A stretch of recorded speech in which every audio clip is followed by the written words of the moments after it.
बिहार चुनाव का रिजल्ट आ गया और नीतीश कुमार इतिहास रचते हुए फिर से सीएम बनने जा रहे हैं। नीतीश को खत्म होने वाले को ये दिखा दिया कि बिहार में नीतीश ही हैं सबसे बड़े लीडर। नीतीश के जेडीयू दूसरी सबसे बड़ी पार्टी बनकर उभरी, वहीं बीजेपी राज्य की सबसे बड़ी पार्टी बनी। महागठबंधन जिसको लेकर सोशल मीडिया पर खूब हवा बनाई गई कि तेजस्वी सीएम बनेंगे, उसकी हालत अब पोजीशन में बहुत मुश्किल से हुई है। उनके पार्टी आरजेडी 25 सीटों के साथ तीसरे नंबर की पार्टी बन गई है। और साहब ऐसा रिजल्ट आने के साथ ही जिसका चर्चा सबसे तेज हो रही हो वो सवाल है, क्या बीजेपी अपना चीफ मिनिस्टर बनाएगी या नीतीश कुमार ही रहेंगे। इसके अलावा जो बड़ा सवाल है, क्या चीफ मिनिस्टर नहीं बनाने पर फिर से पलटी मार सकते हैं नीतीश, क्या कहते हैं समीकरण, जानेंगे इन सभी का सवाल आज के इस वीडियो में।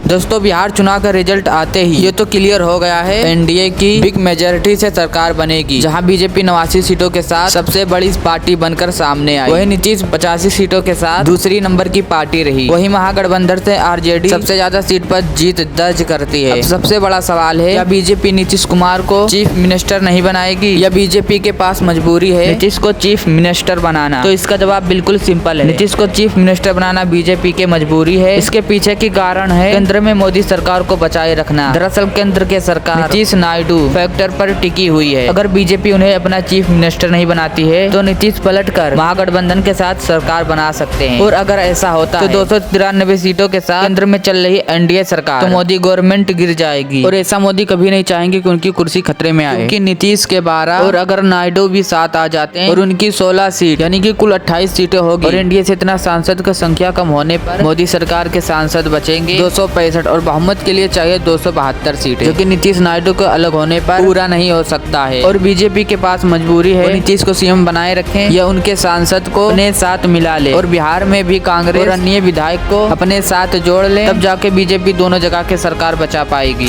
लेकिन एक सवाल ये भी है साहब, क्या नीतीश के पलटने से महागठबंधन की सरकार बन जाएगी? इसका जवाब है नहीं, क्योंकि महागठबंधन ने इस चुनाव में ऐसे परफॉर्मेंस ही नहीं कर पाई। जहाँ नीतीश की पार्टी 85 सीटें जीती है, वही पूरा महागठबंधन 35 सीटों पर सिमट गया। तो अगर दोनों को मिला भी दे तो ये होगा 110, जबकि 243 विधानसभा वाले राज्य में मेजोरिटी के लिए 122 को आंकड़े को पूरा करना पड़ेगा, जिसके लिए सिर्फ नीतीश के पलटने से नहीं होगा। तो सवाल है, तो तेजस्वी और नीतीश क्या इस आंकड़े को पूरा कर सकते हैं? इसका जवाब है हाँ, बिल्कुल पूरा कर सकते हैं, लेकिन इसके लिए बाकी पार्टियों की समर्थन भी जुटानी पड़ेगी, जैसे उपेंद्र कुशवाहा की पार्टी और जीतल मांझी की पार्टी। और अगर इनके विधायक समर्थन दे देते हैं तो सरकार बन जाएगी, लेकिन काफी थोड़ा थिन मार्जिन से। इस गैप को बढ़ाने के ये लोग ओवैसी का विधायक का भी समर्थन ले सकते हैं, लेकिन इन सब काम करने में दिक्कत है कि ओवैसी के विधायक तो आ जाएंगे, लेकिन मांझी और कुशवाहा को पलटना थोड़ा मुश्किल है, क्योंकि इन लोगों को बीजेपी ने सेंटर में केंद्रीय मंत्री बना रखा है। तो ये भी पलट सकते हैं जब केंद्र से मोदी सरकार गिरे, जो कि दूर की कौड़ी लगती है, लेकिन इम्पॉसिबल नहीं है। अब सवाल है साहब, महागठबंधन कहाँ गलती कर गया इस पूरे चुनाव में? आइए इसको आपको समझाते हैं। दरअसल महागठबंधन ने चुनाव जीतने से पहले ही अपनी हार लिख दी थी, जबकि इनके नेताओं के बीच सीट शेयरिंग को लेकर भेद शुरू हो गई। और ये इतना लंबा चला कि नॉमिनेशन के लास्ट दिन तक सीट डिसाइड ही नहीं हो पाई थी कि कौन से पार्टी किस जगह से और कितनी सीटों पर चुनाव लड़ेगी। सब अपना अपना सिंपल बिना समझौते की बांटने लगे, जिसका नतीजा हुआ 9 सीटों पर महागठबंधन की आपसी में लड़ाई थी, जिसका इनका वोट डिवाइड हो गया और इसका पूरा फायदा एनडीए को मिला। वहीं सीट शेयरिंग से महागठबंधन को दिक्कत सिर्फ इतने ही नहीं हुई, बल्कि इसका असर सभी सीटों पर पड़ा है। सबसे बड़ा समस्या लोकल कैंडिडेट को झेलनी पड़ी, न तो उन्हें प्रचार करने का प्रॉपर समय मिला और न ही स्ट्रेटेजी बनाने का मौका। और अब इतना ही नहीं, महागठबंधन के वादे पे भी लोगों को भरोसा नहीं हुआ, जैसे हर एक घर में सरकारी नौकरी, 200 यूनिट फ्री बिजली, महिलाओं के लिए 30,000 रुपए देना। ये सब असंभव सा था, क्योंकि इसको पूरा करने के लिए बिहार का पूरा बजट लगा देते तब भी नहीं हो पाता। बाकी जो संभावना तेजस्वी के लिए बन रही थी, उसे नीतीश कुमार ने महिला रोजगार योजना 125 यूनिट फ्री बिजली देकर खत्म कर दी। और इससे भी बड़ी चीज नीतीश कुमार ने जो की थी, महिलाओं को 10,000 रुपए उनके बैंक अकाउंट में डायरेक्ट डालना। इसके अलावा नीतीश मोदी का कॉम्बिनेशन तो था ही, कुशवाहा और चिराग के आने से एनडीए के बैंक और मजबूत हो गया। इसको काउंटर तेजस्वी कर ही नहीं पाए। अब इस चुनाव में सबसे ज्यादा कमजोर पार्टनर कांग्रेस, सीपीआई और मालिक ही रही है, लेकिन सबसे ज्यादा शौकीन मुकेश सहनी का परफॉर्मेंस रहा, लेकिन एक भी सीट जीत ही नहीं पाए। वैसे तो सीटों के मामले में आरजेडी का बहुत ही खराब परफॉर्मेंस रहा, इतना कि बहुत मुश्किल से तेजस्वी लीडर ऑफ पोजीशन बन पाएंगे, लेकिन वोट शेयर के मामले में 30% के साथ सबसे बड़ी पार्टी पार्टी रही तो बीजेपी 20.8% के साथ दूसरी। वही अलायंस वोट शेयर के बात करें साहब, एनडीए को 46.6% वोट मिला तो महागठबंधन को 37.9%, यानी कि 10% का गैप दोनों गठबंधन के बीच रहा, जबकि यही गैप 2020 के चुनाव में 0.3% का था। अब इतनी बुरी हार के बाद महागठबंधन के लीडर आगे क्या कदम उठाएंगे? क्या जिस वोट चोरी का आरोप राहुल गांधी ईसीआई पर लगाते आए हैं का प्रूफ 45 दिन से पहले मांगेंगे या डेटा डिस्ट्रॉय होने के बाद में मांगेंगे? और देखने वाली बात यह है कि क्या एसीआई इनको प्रूफ देगा, और अगर पोजीशन मांगता है तो खैर जो भी हो वो आने वाला समय बताएगा। लेकिन फिलहाल अगर हमारे यूट्यूब चैनल पे नए हो तो जाते जाते जरूर सब्सक्राइब करना।